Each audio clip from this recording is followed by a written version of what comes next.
Hello, and welcome to Chad's ADHD 365 podcast. This podcast is sponsored by Takeda. Better health, brighter future. Hello, and welcome to another episode of ADHD 365. Today's episode features Anne Dolin, who is a recognized expert on education and learning disability issues. Ms. Dolin shares tools, strategies, and tips with parents so they can help children learn to manage homework autonomously. My name is Anne Dolin, and for the last 24 years, my tutors and I and executive function coaches have been helping kids to overcome homework obstacles and to improve their performance in school and hopefully help their parents reduce stress along the way. So when parents call our office to ask for help for their kids, they're saying very common things, especially as we come out of COVID and kids are back in school. They say things like, just sitting down and getting my kid to focus is a battle. He should be able to do this by now in ninth grade. I'm worried that my child won't be able to keep up. If things are already like this in middle school, what's it going to be like in high school? Others say, I have to stay on top of her to get anything done. Sometimes parents will say, look, I've got 3 kids. This one who's having difficulty with homework, he's not my only one. I've got 2 other kids to worry about. And on the other hand, when we work with kids, they say things like, don't worry, I've got this, especially when it comes to parents, and parents report this too. Their child is kind of pushing them back. The child may accept help from somebody else, but when it comes to mom and dad, not so much. So they'll say things like, back off, mom. Don't worry, I've got this. Don't micromanage me. I'll do it eventually. Or don't worry, I promise I'll turn it in. I don't know why it's missing in the grade book. Do any of these things sound like they happen in your house? So it's easy to think that, oh gosh, a lot of these issues with sitting down and focusing and executing on a task are just due to, not a lot of practice during COVID. But as we all know, as parents of kids with ADHD, that's really not what it is. These things have been going on for years with our kids. And so often we know that these are ADHD related. We know that many of these issues are actually called executive function issues. These are mental capacities or the cognitive abilities in the frontal lobe of the brain. And executive functions are super important for school. So I want to share with you 6 strategies to help at home. 3 are for structure, and then 3 are for helping kids to focus and to finish. All right. Oh, and then I can't forget, this is actually the most important part and my favorite part. These are conversation starters, or basically powerful questions. And really, I want to share with you information on how to communicate better with your kids. Because at the end of the day, you can have all the tricks up your sleeve you want. And in fact, I have a lot of them as a former teacher, a special ed teacher and a tutor. I've worked with hundreds of kids and I have a lot of tricks. But my best strategy is really good communication and asking powerful questions. So we're going to talk about those too. All right. So number 1, this is super basic, but actually things have changed in the last 1.5 to 2 years. So that's why I bring this up, is to determine a place. Where do your kids usually do their homework? Kids need a desk and a chair. They need their shoulders and their back on the back of a chair, and they need their feet on the ground. Grounding helps with focus. So ideally, if kids want to do homework in their room, which isn't the best, but it's hard to fight with them when they're 16 about this, make sure they have a desk and everything on that desk is cleared off. It's really just for academics and they're not sitting in their bed. The other things that help are, if they do homework somewhere else, are noise canceling headphones. Sometimes kids, especially with ADHD, they don't do well alone. They actually do better at a place like Starbucks or sitting in the middle of your kitchen table when there's lots of things going around. They like the hum of a busy area. And if that's the case, fine, but maybe consider noise canceling headphones if they're in situations like that. It can be really helpful tools for kids. And number 2, again, super basic, but sometimes we fall out of practice with these things. Choose a start time. Our kids with ADHD, they stay up late. Their clock is a little bit off and they push anything they have to do until the really last minute, which is often like 11 at night, and they're staying up far too late, sometimes till 1 or 2 in the morning. And it's a natural reaction as parents to focus on when they're finishing. You need to be done by midnight. You need to be done by 10. Turn your lights off, get to bed. But really, a better way to approach it is to talk about what time are you starting. Our middle and high schoolers, we want to encourage them just to get started before dinner or right after they get home from practice. And these are good times because even if they just figure out what they have to do and just make a little list or take out the one thing that they want to start on, in my mind, that is starting, and that kind of gets them going. It really reduces procrastination. So ultimately, I guess what I'm sharing with you is that we really want our kids to be a detective. We want them to try to figure out what works well for them. Is there a place to do your work that works well for you? What time of day do you do work better?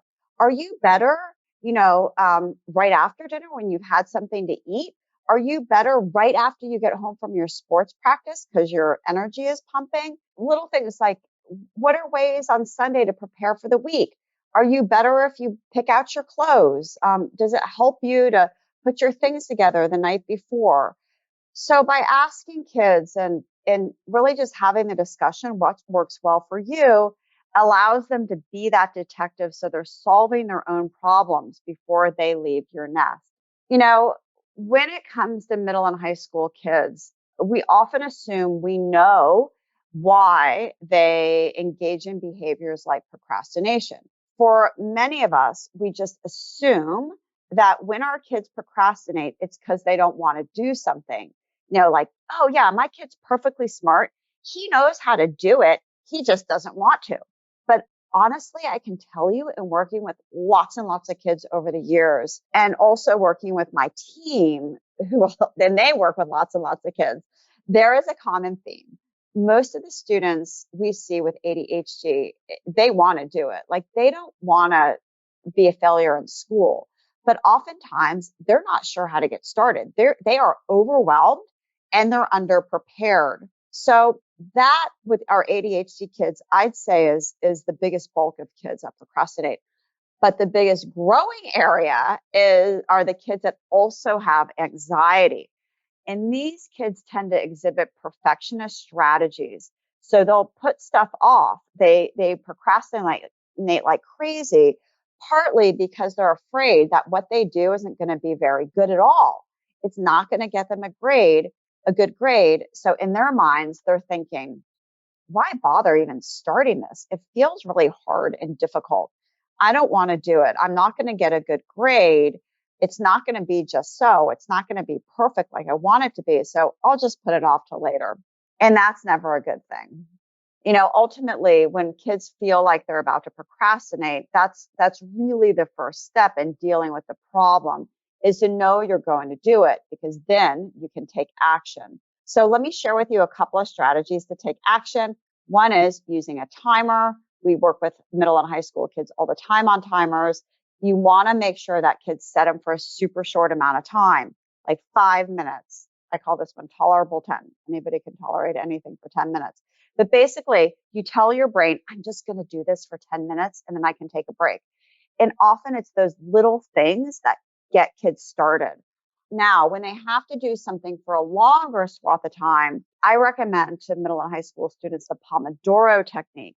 And that's when you set the timer for 25 minutes, because there's lots of research that shows the optimal amount of time to pay attention to a task isn't 10 minutes. It isn't an hour. Your sweet spot for how long you can focus is actually 25 minutes. So you get a timer, you set it for 25 minutes when you have something bigger to complete. This is different than if you just can't get started. This is, okay, I can get started, but I need to work on this longer. And when the timer goes off, you give yourself a break for 5 minutes. And then if you want, you can set it again for 5 minutes. We know also that the brain cannot handle more than 4 of these Pomodoros. So this is what it looks like. And you might find this helpful in your own life. Set it for 25 minutes. So do a Pomodoro, break, Pomodoro, break, Pomodoro.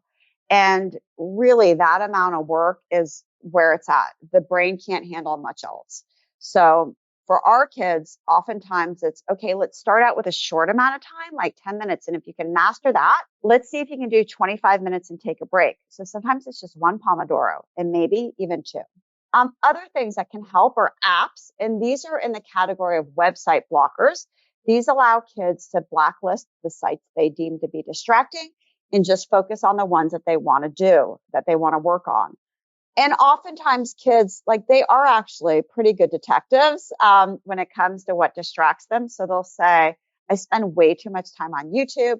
And then we'll recommend a website blocker. Could this help you? Do you want to try it out? And then they'll set it for a specific amount of time that say they want to study. And that really helps them to control their habit of, say, too much YouTube. All right, so let's go back to perfectionism real quick, and then we'll move on. Here's what I found for perfectionists. If you have a kid who's super stuck and they're like, they won't even tackle anything because they have a laundry list of things to do and they're behind, which often happens with our kids with ADHD, I'd encourage them to think about their assignments as must do, should do, could do. And must do, so you would ask them, oh, let's look at your list. Is there anything on here that you absolutely must do? It's due tomorrow and it's really important for your grade. And you'd feel a gazillion times better if you got this done. That's a must do. So they code that assignment a must do. The next one is a should do. Is there anything here that you should do? But if you don't, it's not the end of the world because it's not due tomorrow. Code that one a should do. And then could do's are all the nice to haves. You know what? You already studied for that science quiz. Maybe you could take that off your list. You don't need to study anymore. It's okay. So then your list is just left with must do's. And for our kids that are ADHD and they're anxious, helping them to break down their list is often helpful. So next steps, I've shared a lot of strategies with you. I would encourage you to pick one. If one resonates with you, just choose one, not like three, but just one thing. And know that sometimes kids are open to a suggestion.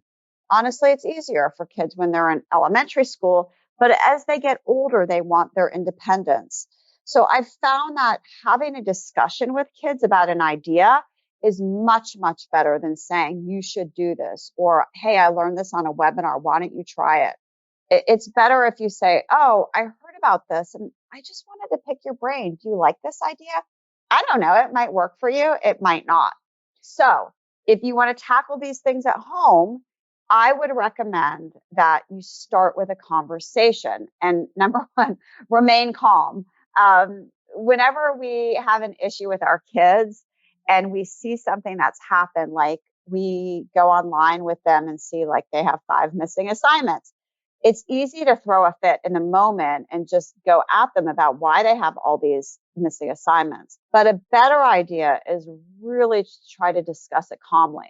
And if you find that at that point you're really upset about something, I would push it off to later. And I might say to your child, hey, can we talk about this tonight after dinner? How's 7:30? And that it really works well with high school kids. They want to be treated like an adult. Or let's talk tonight right after soccer practice. Does that work for you? And so when you see that your child is struggling, I would recommend using the words, I've noticed. I've noticed it's hard to stay on top of things. So I noticed is really good because you're not saying, hey, you have 5 missing assignments. I logged on to Canvas and I saw that. Or, oh my gosh, how are you ever going to get into college when you have C's? That's not going to get you into any university. So by saying I've noticed, you're taking you out of the equation and you're just like commenting on what you've observed. So I've noticed it's hard to stay on top of things feels better than you're missing 5 assignments. So when you say I've noticed it's hard to stay on top of things, you just want to pause and stop and just listen to what your child says. Or for example, if you see that they're having a hard time with math, you might say, I've noticed algebra is really hard. Tell me about it. And all your goal is at this point is to be a really good listener. This is my best strategy when I work with kids, is really to be a good listener. and say, oh, really? Tell me about that. And they might say things to me like, I have the worst algebra teacher in the whole school. She's so unfair. She gives a ridiculous amount of homework. Oh, really? Huh. Tell me more about that. And I'm just getting kids to basically talk and trust me. And so as parents, we kind of want to do the same thing. We don't want to fix all the issues. At first, we want to be a good listener. So what we want to do on an ongoing basis is to ask powerful questions.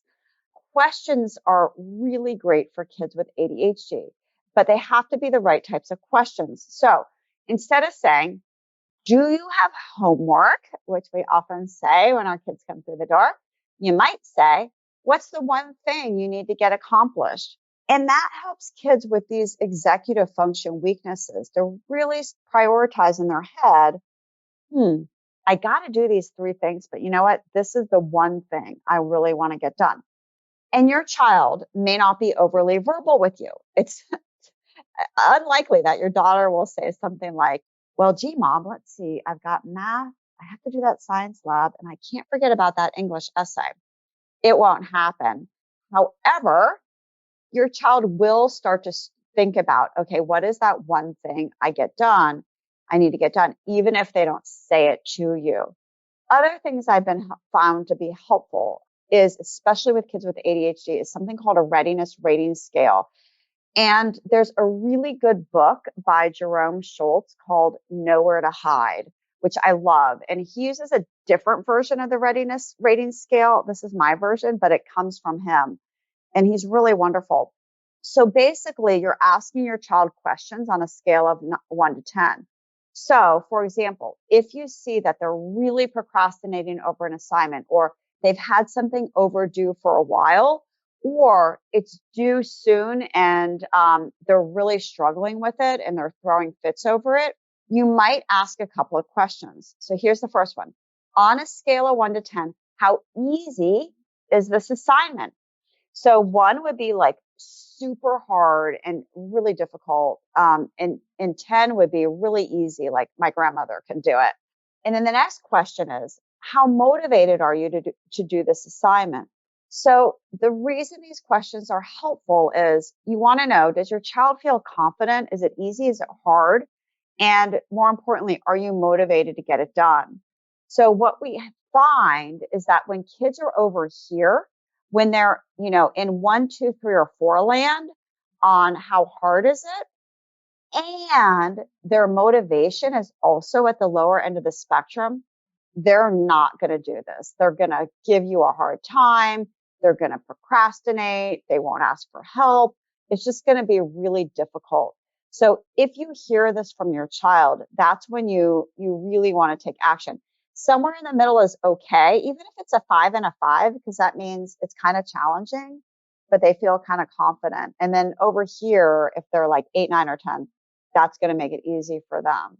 But the reason I bring this up is because if your child's a 1, 2, 3, or 4 with both how they feel about the assignment and their motivation, it's likely that their brain is going to go into, or already is, in flight or fright or fight or even freeze mode. So that means when something's really hard and you don't want to do it, your brain either fights back. So that could be an argument with you over the assignment. It could be, so that would be a fight. It could be a flight, which would be a total avoidance and just doing something else. Or it could be a freeze, just sitting there and not knowing what to do at all. And so if this happens, if your child says, oh, I'm a 1, I'm a 2, I'm a 3, I'm a 4, your goal at that point is the same as before, to listen and nod and say, I get it. Tell me more. Oh, you're right. That is hard. You don't have to agree with them, but you can empathize. And then you want to say, tell me more about that. Or what's your first step? What do you think your first step could be to tackling this? Is there something super easy that you could do to get going? And that's really the first step, is to ask kids what's something easy they can do to approach it. And it might be with you. It might be on their own. It might be with a tutor. It might be with their teacher. Could be with their counselor. but they need to have a game plan as to how they're going to tackle it. In general, when we work with kids, we found that why questions do not go over well. And I found this as a parent too, that when we say things like, why didn't you turn that in? Or why did you get a C on that science lab? You had 2 weeks to do it. The questions are hard for kids to answer. Okay, why did I get a C on that science lab? Well, let's see. I didn't really understand how to do the lab. So I put it off, and then I forgot about it. And I thought about it the night before, but it was super late. So I just slapped something together and turned it in. It's kind of hard to process all that. And plus, kids aren't going to tell us that, because that type of answer, number one, requires a lot of critical thinking and honesty too. So when we ask tons of why questions, why didn't you get up on time? Why didn't you go see your teacher? Like you said, it actually results in disengagement, meaning kids will just pull back, especially boys. They'll just walk into the room and close their door, or it could result in a conflict, which is argument, which we often see with our daughters. So instead of why questions and looking backwards, you can look ahead. Instead of why didn't you turn that assignment in? Do you have anything coming up in science? Instead of, I don't understand how you can already have missing assignments when the quarter just started. You might say, I've noticed there are some missing assignments. What's your first step to tackling them? Thank you, Ms. Dolin, for an informative presentation on the right way to communicate with our kids so that we can help them to stay motivated, organized, and on top of assignments. I think that everyone will benefit from your advice on ways to tackle perfectionism, overcome procrastination, and help students to focus and finish their homework. This podcast was sponsored by Takeda. Better health, brighter future. Thank you for listening to another episode of Chad's ADHD 365 podcast.